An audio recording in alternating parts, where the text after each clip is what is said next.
TV serial Radha Krishna की कहानी में आज रात के एपिसोड में आपको 2 पार्ट्स देखने के लिए मिलेंगे।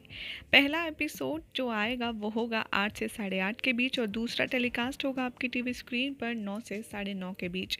आज रात के पहले अध्याय में आप देखेंगे कि साम षड्यंत्र रच रहा होता है जिसमें रुक्मिणी को वो आमंत्रित करता है और द्वारिका के विनाश के लिए उससे अनुरोध करता है। दूसरी ओर अनिरुद्ध और उषा का विवाह होता है और उसे देखकर सब लोग बहुत ही ज़्यादा प्रसन्न होते हैं, उनके ऊपर फूलों की वर्षा करते हैं और अपना अपना आशीर्वाद सब नवविवाहित जोड़े को भी देते हैं।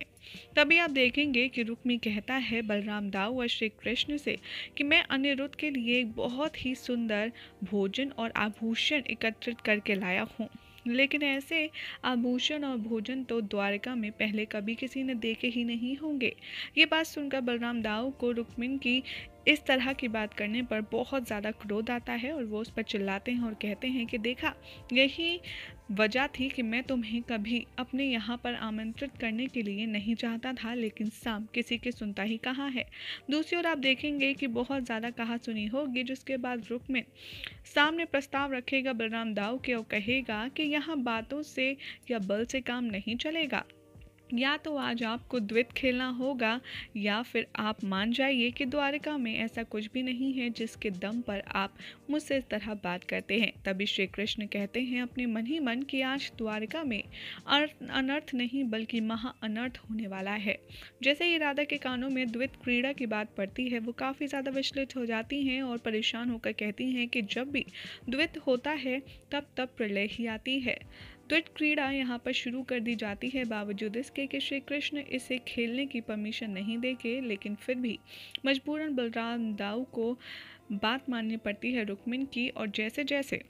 यहाँ पर रुक्मिणी खेलता है द्वैत, वहाँ पर बार बार बलराम दाऊ को हराता है और बार बार रुक्मिणी ही जीतता है। यहाँ पर अपनी हार बार बार होता देख बलराम दाऊ को लगता है कि ज़रूर कुछ ना कुछ गड़बड़ है और वो सोचते हैं कि मुझे तो लगता है ये पासे ही मायावी है, क्योंकि वो बस इसी की बात मान रही है। जैसे ही बलराम दाऊ उन पासों को अपने हाथ में लेते हैं तो पासे अपनी शक्तियों द्वारा उन्हें ये दर्शाते हैं कि वो वाकई में मायावी है और बलराम दाऊ को पता चल जाता है कि ये पासे कोई आम पासे नहीं बल्कि मायावी है। रुक्मिणी जैसे ही ये देखता है वो कहता है कि ये मुझे आपके सामने ही दिए हैं, मैं तो द्वैत के लिए आ ही नहीं रहा था, लेकिन उसी ने मुझे आग्रह किया और कहा कि आप बलराम दाऊ से द्वैत क्रीड़ा में उन्हें हराएं या फिर उनके साथ ये क्रीड़ा करें। तभी साम को बहुत ज़्यादा शॉकिंगली देखा जाता है। बलराम दाऊ भी साम को गुस्से भरी निगाहों से देखते हैं, जहाँ पर साम सबके समक्ष ये कह देता है कि नहीं नहीं, मैंने ऐसा कुछ भी नहीं कहा, ना तो मैंने इनको ये पासे दिए हैं और ना ही मैंने इनसे द्वैत क्रीड़ा खेलने के लिए कोई अनुग्रह किया था। दूसरी ओर राधा साम से कहती हैं कि सुनो, मैं तुमसे एक वचन लेती हूँ कि जब जब तुम सत्य बोलोगे तब तक तुम अपने आप ठीक होते जाओगे। साम यहाँ पर कहता है राधा रानी के समक्ष कि मेरे ये पासे नहीं है, और ये बात सच होती है। और इस बात को सुनने के बाद वो ठीक हो जाता है, उसके पैरों में अपने आप जान आती है और वो फिर से खड़ा हो जाता है। बलराम रुक्मिणी को मारने के लिए दौड़ते हैं और गुस्सा करते हैं। सभी बलराम दाऊ को समझाते हैं, लेकिन वो किसी की एक नहीं सुनते और अंततः उसका वध कर देते हैं।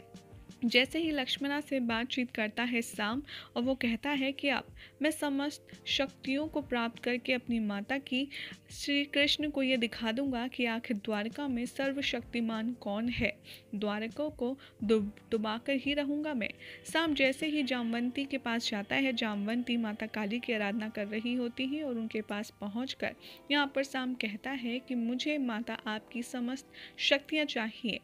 कृष्ण ये देखकर बहुत ज़्यादा भयभीत हो जाते हैं, बहुत ज़्यादा डर जाते हैं कि पहले से ही साम में इतनी शक्तियां हैं और इतना क्रोध है, अगर जामवंती ने उसे बची कुची शक्तियां भी दे दी तब साम और भी ज़्यादा शक्तिशाली हो जाएगा, जिसके बाद आखिर कौन सा नया अध्याय ये प्रलय का खोलेगा। इसे सोचकर श्री कृष्ण काफ़ी ज़्यादा चिंतित हो जाते हैं और यहीं आज रात आप देखेंगे पहले भाग के एपिसोड का अंत हो जाएगा। अब उसके बाद क्या होगा दूसरे अध्याय में 9 से 9:30 के बीच, ये आपको बताएंगे हम अपनी अगले रिपोर्ट में।